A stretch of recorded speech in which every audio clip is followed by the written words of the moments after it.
Praise the lord everyone. ఎలా ఉన్నారు? అందరూ బాగున్నారు కదా? ప్రభువైన యేసుక్రీస్తు నామమందు మీ అందరికీ నా శుభాభివందనములు తెలియజేసుకుంటున్నాను. ఈరోజు దేవుని మాటలు చూద్దాం.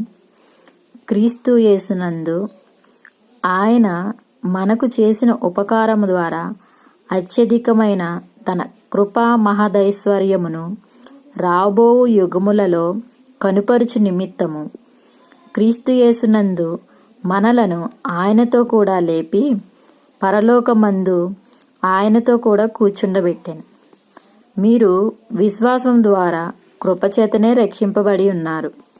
ఇది మీ వలన కలిగినది కాదు, దేవుని వరమే.